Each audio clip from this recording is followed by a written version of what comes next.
Law number 2, the law of influence. The true measure of leadership is influence, nothing more, nothing less. What do leaders look like? Do they always look powerful, impressive, charismatic? And how do you measure the effectiveness of a leader? Can you put two people side by side and instantly tell which is the better leader? These are questions people have asked for hundreds of years. One of the most effective leaders of the 20th century was anything but impressive upon first appearance. When people think of Mother Teresa, they envision a frail little woman dedicated to serving the poorest of the poor. But she was also a tremendous leader. I say that because she had an amazing amount of influence with others. And if you don't have influence, you will never be able to lead others. Mother Teresa's impact reached far beyond her immediate environment. People from all walks of life and from nations around the globe respected her, and when she spoke, people listened. Author and former presidential speechwriter Peggy Noonan wrote about a speech Mother Teresa gave at the National Prayer Breakfast in 1994. It illustrates her level of influence with others. Noonan observed, "The Washington establishment was there, plus a few thousand born-again Christians, Orthodox Catholics, and Jews. Mother Teresa spoke of God, of love, of families. She said we must love one another and care for one another. There were great purrs of agreement." But as the speech continued, it became more pointed. She spoke of unhappy parents in old people's homes who are hurt because they are forgotten. She asked, "Are we willing to give until it hurts in order to be with our families, or do we put our own interests first?" The baby boomers in the audience began to shift in their seats, and she continued.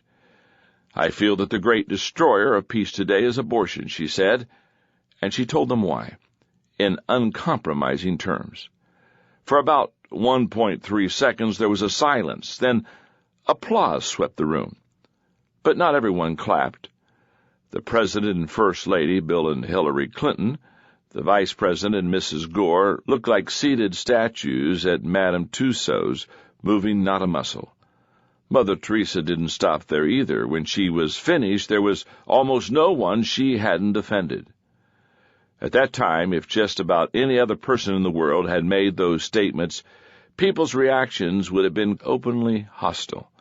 They would have booed, jeered, or stormed out. But the speaker was Mother Teresa.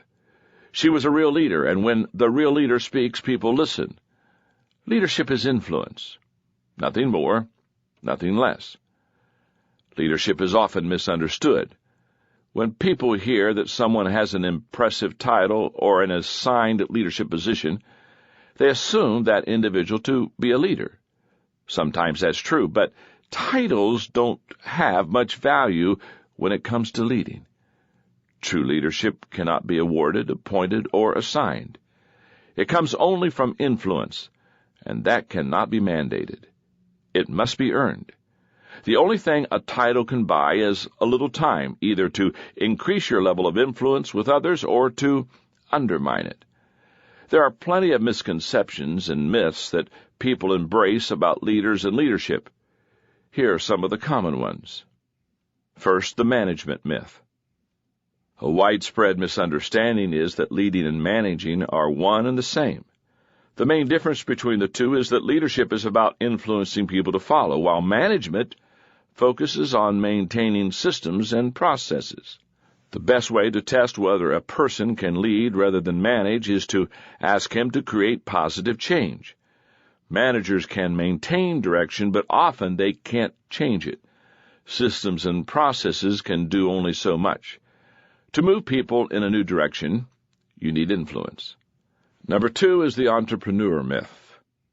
Frequently people assume that all entrepreneurs are leaders, but that's not always the case. Entrepreneurs are skilled at seeing opportunities and going after them. They see needs and understand how to meet them in a way that produces a profit.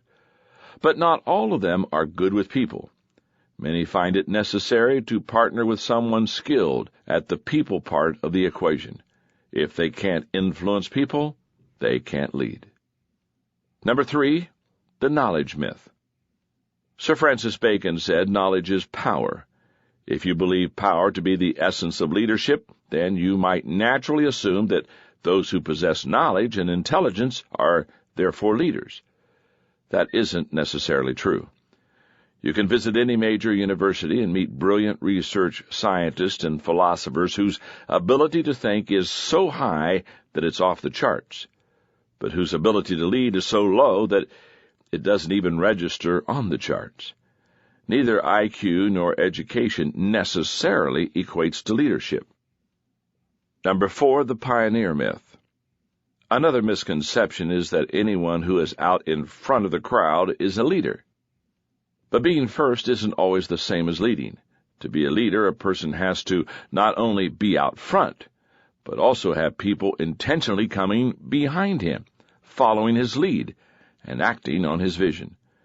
Being a trendsetter is not the same as being a leader.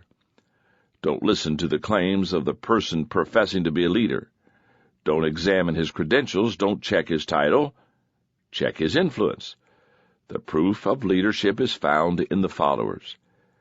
I personally learned the law of influence when I accepted my first job out of college. I went in with all the right credentials. I had the proper college degree. I had a great deal of insight into the work because of the training given to me by my father. I possessed the position and the title of leader in the organization. It made for a good-looking resume, but it didn't make me the real leader.